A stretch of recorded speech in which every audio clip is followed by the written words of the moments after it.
Friends, स्वागत है आपका अपने चैनल यूपी स्टडी पॉइंट में एक बार फिर से। दोस्तों, यहाँ पर अप्लाइड केमिस्ट्री की मोस्ट इंपॉर्टेंट क्वेश्चन लेके आ चुका हूँ, जहाँ पर भैया इसके पहले मैंने एक वीडियो प्रोवाइड करा रखी है। अगर आपने उस वीडियो को नहीं देखा है, मैं नीचे डिस्क्रिप्शन में उसका लिंक दे दूँगा, पहले देख लीजिए। वहाँ पर मैंने 2021 के क्वेश्चन पेपर यहाँ दोस्तों बताए थे। काफ़ी सारे स्टूडेंट बोल रहे थे कि सर इसको सॉल्व करके दे दीजिए, सॉल्व करके दे दीजिए। तो भैया उसको उसमें से जो इंपॉर्टेंट क्वेश्चन है वो मैं यहाँ पर सॉल्व करके दिया हूँ। साथ ही साथ और यहाँ पर मोस्ट इंपॉर्टेंट क्वेश्चन जो है मैं आपको उसको भी यहाँ पर बताऊँगा। तो इसके लिए वीडियो को एंड तक देखते रहिएगा और पूरा वीडियो देखेंगे, तभी आप अच्छे अंक गेन कर पाएंगे अपने अप्लाइड केमिस्ट्री में। तो जल्द से जल्द भैया वीडियो को कर दीजिएगा शेयर। जितने भी स्टूडेंट देख रहे हैं सभी अपने कॉलेज ग्रुप वगैरह जो भी आपके साथ पढ़ते हैं सभी को शेयर कर दें इस मतलब कि वीडियो को। साथ ही साथ एक चीज़ मैं आपको और बता दूं, आप हमारे टेलीग्राम चैनल को जाके ज्वाइन कर लें, जहां पर मैं रेगुलर बेसिस पे इंपॉर्टेंट क्वेश्चंस की सीरीज दे रहा हूं, पीडीएफ वगैरह दे रहा हूं। तो जाके जल्दी से ज्वाइन कर लें, वहां से आप इसे डाउनलोड करके अपनी स्टडी कंप्लीट कर सकते हैं। और अगर चैनल पर नए स्टूडेंट हैं तो सब्सक्राइब करे बिना मत जाइएगा, क्योंकि यहाँ पर अभी आपका कम्युनिकेशन स्किल, इंजीनियरिंग, ड्राइंग जैसे सब्जेक्ट बचे हुए हैं, अभी आपको इनको भी यहाँ पर देना है। तो जल्दी सब्सक्राइब कर लें और अपने दोस्तों को भी यहाँ पर शेयर कर दीजिएगा। चलिए दोस्तों, करते हैं वीडियो को स्टार्ट। और यहाँ पर पहला क्वेश्चन जो कि है मोस्ट इंपॉर्टेंट क्वेश्चन आपका यहाँ पर है कि भैया प्रश्न संख्या 1 जो कि आपके प्रीवियस ईयर के क्वेश्चंस में भी पूछा गया था कि 88 RA 226 में प्रोटॉन और न्यूट्रॉन की संख्या बताइए। यहाँ दोस्तों न्यूट्रॉन और प्रोटॉन की संख्या आपको यहाँ पर बतानी थी। तो भैया ये इस तरीके से कुछ हम जब इसको सॉल्व करेंगे, कुछ इस तरीके से उत्तर लिख के हम यहाँ पर लिख लेंगे 88 RA 226।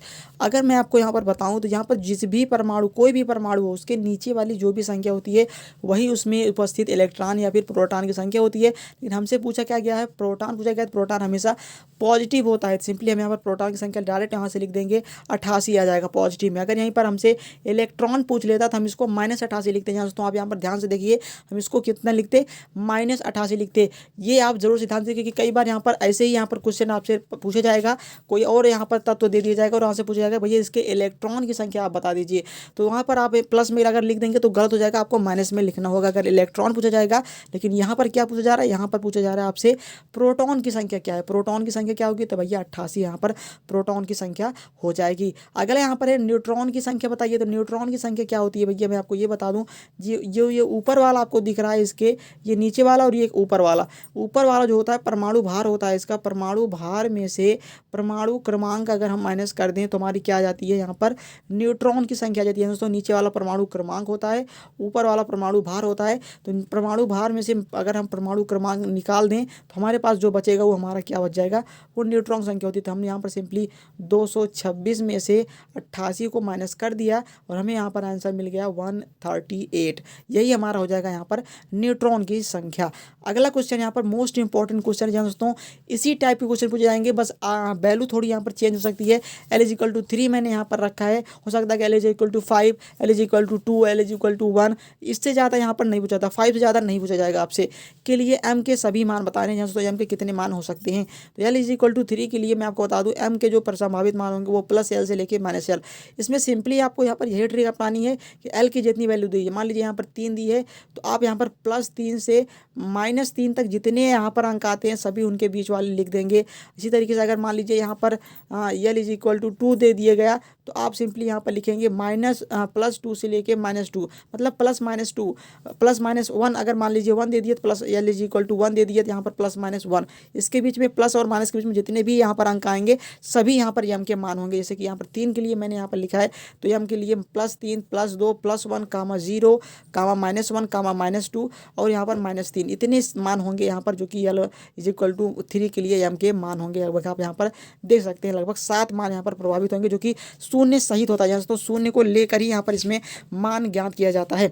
अगला यहाँ पर क्वेश्चन है जो कि काफ़ी मोस्ट इंपॉर्टेंट क्वेश्चन है कि भैया कॉपर सल्फेट जिंक से बने बर्तन में संग्रहित नहीं किया जा सकता। इसी प्रकार से और 1-2 उदाहरण हैं जो कि आपको पढ़ के जाने हैं, जो कि यहाँ पर विद्युत रासायनिक श्रेणी आपका जो चैप्टर है विद्युत रासायनिक श्रेणी, उससे यहाँ पर ये लिया गया है। तो भैया यहाँ पर कॉपर सल्फेट जिंक के बर्तन में संग्रहित क्यों नहीं किया जा सकता, इसका यहाँ पर चलिए हम यहाँ पर पूरा यहाँ पर आपको आंसर बता देते हैं। कॉपर सल्फेट के विलयन को जिंक से बने बर्तन में नहीं रखा जाता है, क्योंकि विद्युत रासायनिक श्रेणी में जिंक कॉपर से ऊपर उपस्थित है, जिसके कारण वह उसको विस्थापित करते हैं। तो उसको उसके लवड़ के विलयन में विद्युत रासायनिक श्रेणी में क्या होता है कि जितने भी तत्व दूसरे तत्व से ऊपर स्थित हैं वो अपने नीचे वाले तत्व को विद्युत रासायनिक श्रेणी में, या यही कहा गया है कि वो अपने नीचे वाले तत्व को उसके लवण के विलयन में उसको विस्थापित कर देते हैं। अगर विस्थापित कर देते हैं तो उसका क्षरण अवश्य ही होगा, और क्षरण होगा तो यहाँ पर उसमें रखना बिल्कुल भी पॉसिबल नहीं है। तो इसी तरीके से यहाँ पर आप देख सकते हैं, अगर उसको यहाँ पर उसमें रख दिया गया तो जो Cu है वो जेड को यहाँ पर क्षरित कर देगा, और क्षरित होने के कारण यहाँ पर उसको कोई मान रह नहीं जाएगा, मतलब उसमें रखने की कोई फायदा है नहीं, क्योंकि यहाँ पर क्षरण होता है तो उसमें से धीरे धीरे वो जो कॉपर सल्फेट का विलयन है वो धीरे धीरे गायब होता चला जाएगा। यहाँ पर मैंने आपको रिएक्शन भी करके दिखा दिया। यहाँ पर आप देख सकते हैं CuSO4 plus Zn is equal to क्या हो जाएगा आपका ZnSO4 प्लस Cu, यही आपका यहाँ पर ये हो जाएगा। अब अगला क्वेश्चन हम चलिए देखते हैं, जो कि यहाँ पर मोस्ट इंपॉर्टेंट क्वेश्चन है, ये कई बार यहाँ पर पूछा गया है। किसी एक sp संकरण का उदाहरण दीजिए। sp संकरण का उदाहरण तो यहाँ पर आपका हो गया BeCl2 जो कि sp संकरण का उदाहरण है। और कई बार यहाँ पर आपसे एक क्वेश्चन और पूछा जाता है कि sp संकरण में कितने अंश का कोण बनता है। तो भैया कोण आपका 180 डिग्री का बनता है। तो यहाँ sp संकरण में आपका 180 डिग्री का कोण बनता है, ये आप जरूर से याद रखिएगा। 180 डिग्री ही कोण यहाँ पर बनता है sp संकरण में। अगला है समस्थानिक और समभारिक को परिभाषित करो। कई बार यहाँ पर पूछ लेता है समस्थानिक और समभारिक में अंतर बताइए। अभी यहाँ पर मैंने यहाँ पर सिर्फ और सिर्फ लिखा है समस्थानिक और समभारिक को परिभाषित कीजिए।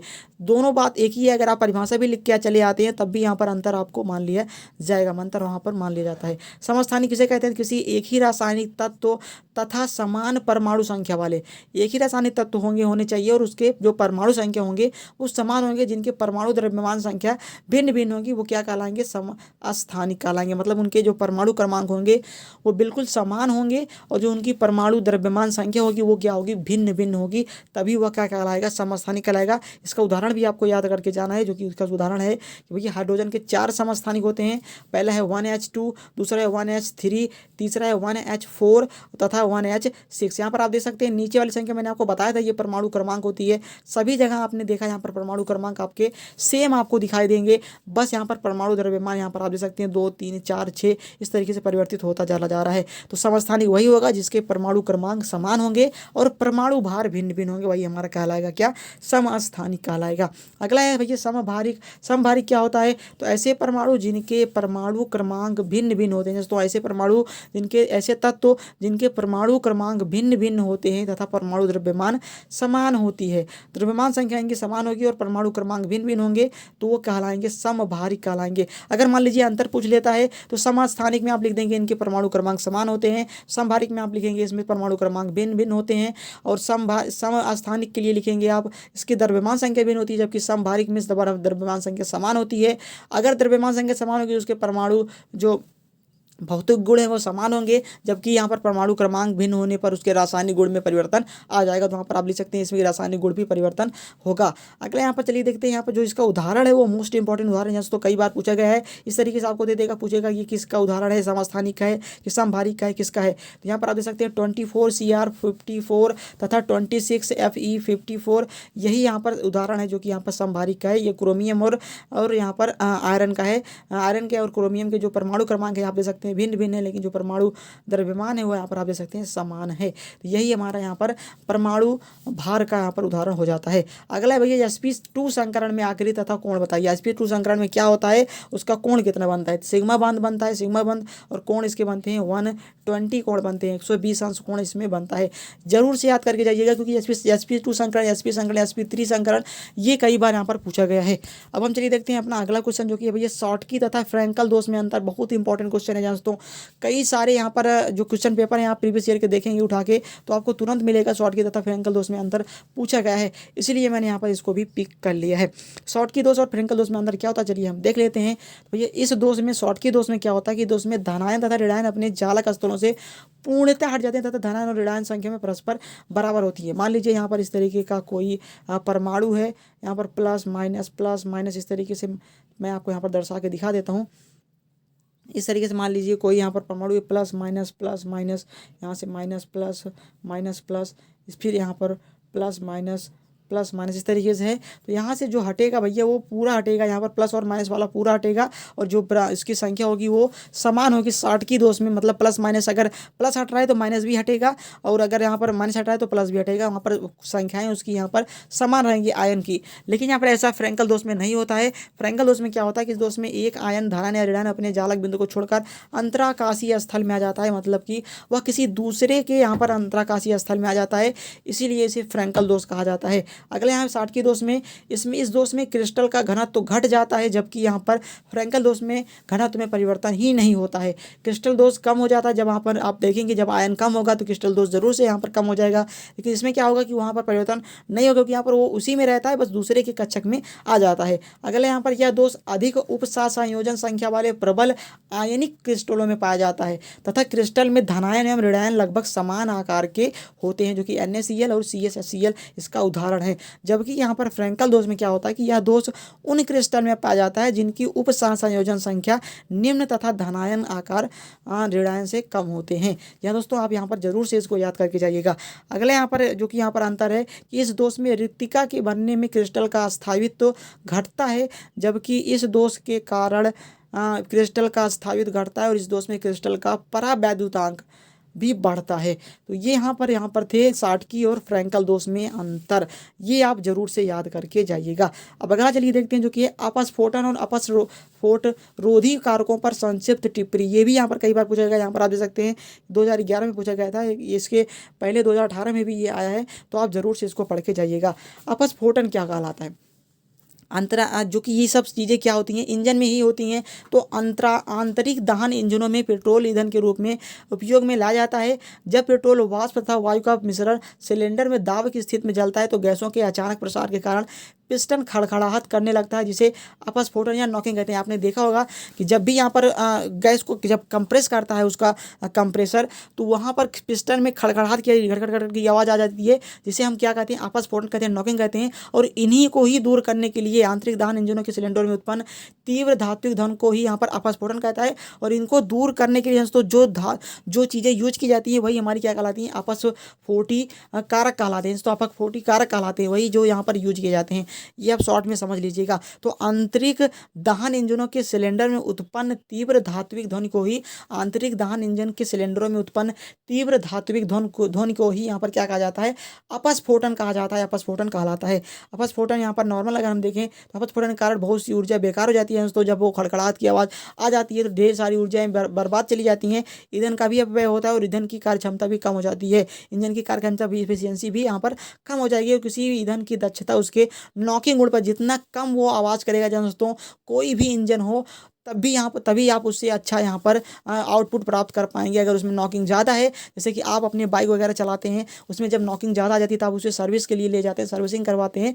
तो ठीक उसी प्रकार से अगर इंजन पे नॉकिंग ज़्यादा है तो मतलब कि उसकी अपस्फोटन जो क्षमता है वो ज़्यादा है, मतलब उसमें ज़्यादा नॉकिंग आवाज़ आ रही है, जिसके कारण यहाँ पर हमें ऊर्जा की बहुत ज़्यादा यहाँ पर क्षति होती है। और इसको दूर करने के लिए हम सिंपली क्या करते हैं, अपस्फोट रोधी कारक का यूज करते हैं। पेट्रोल में कुछ यदि को मिलाने पर अपस्फोटन कम हो जाता है, वही पदार्थ जिन्हें पेट्रोल पर मिलाने पर अपस्फोटन कम हो जाता है, अपस्फोट रोधी होगी कि अपस्फोट रोधी कारक कहलाते हैं। दोस्तों आप इसे याद रखिएगा। और कभी कभी यहाँ पर पूछा भी जाता है किसी एक अपस्फोट रोधी कारक के नाम लिखिए, तो यहाँ पर टेट्राएथिल लेड C2H5 PB सर्वोत्तम अपस्फोटी यौगिक है। इसके प्रति लीटर पेट्रोल में 0.15 से 0.6 मिली टेट्राएथिल लेड तथा कुछ एथिल ब्रोमाइड C2H5Br भी मिलाया जाता है, जिससे कि उसकी नॉकिंग जो खटखटाहट की आवाज़ है वो कम की जा सके। तो यहाँ पर हमने देखा कि भैया ये जो अपस्फोटन है और अपस्फोट रोधी है ये काफ़ी इंपॉर्टेंट यहाँ पर हो जाता है। अगला है स्नेहकों का वर्गीकरण कीजिए। स्नेहक यहाँ पर आप देख सकते हैं 2012-2018 में पूछा गया है, इसके पहले भी पूछा गया है कई बार। स्नेहक आपसे पूछा भी जाता है शॉर्ट क्वेश्चन में भी, जितने भी यहाँ पर मैंने आपको दिखाए हैं इसमें से कभी शॉर्ट क्वेश्चन भी बन जाता है और शॉर्ट में भी आप यहाँ पर अच्छा अंक कर पाएंगे अगर आप इसे पढ़ के जाते हैं। तो स्नेहक का 3 श्रेणी में बांटा गया है। पहला है ठोस स्नेहक, दूसरा है अर्ध ठोस स्नेहक, तीसरा है द्रव स्नेहक।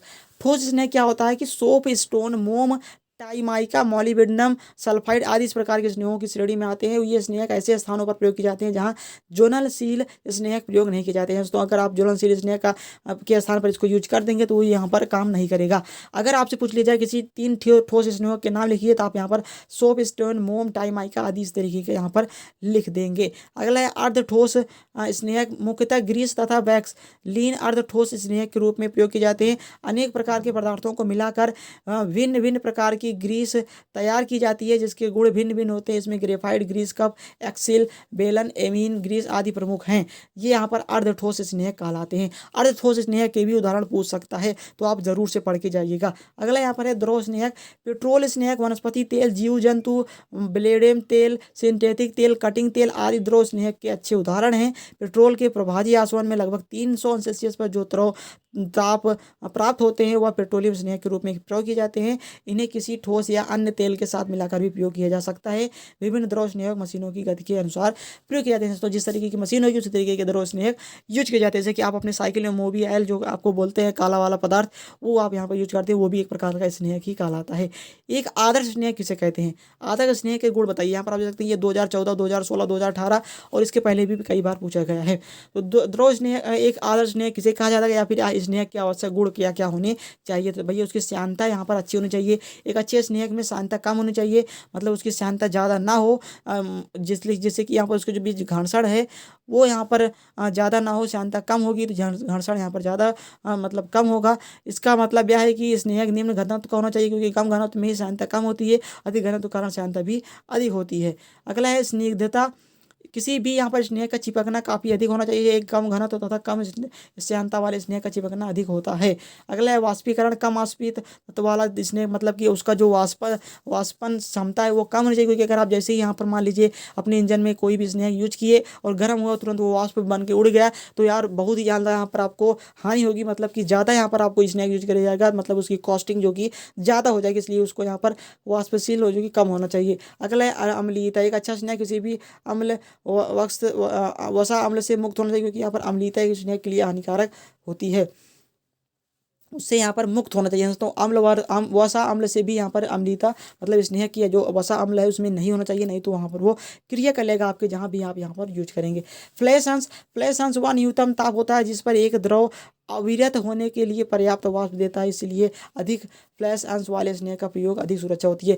जितना ज़्यादा फ्लैश अंश होगा किसी भी स्नेहक का, मतलब उसकी जलने की क्षमता, मान लीजिए इंजन गर्म हो रहा है तुरंत वहाँ पर वो जल के खत्म हो गया, तो भी यहाँ पर कॉस्टिंग ज़्यादा होगी। इसके लिए जितना ज़्यादा वो अधिक ताप पर जलेगा उतनी ही अच्छी यहाँ पर वो माना जाएगा। अगले ऑक्सीकरण। एक अच्छे स्नेहक को ऑक्सीकृत देना चाहिए, क्योंकि ऑक्सीकरण होने के कारण इसका अपघटन भी हो जाता है और स्नेहक योग्य नहीं रहता। जब इसका ऑक्सीकरण हो जाएगा तो उसका अपघटन हो जाएगा और वो यहाँ पर यूज नहीं किया जा सकता है यहाँ पर किसी भी स्थान पर।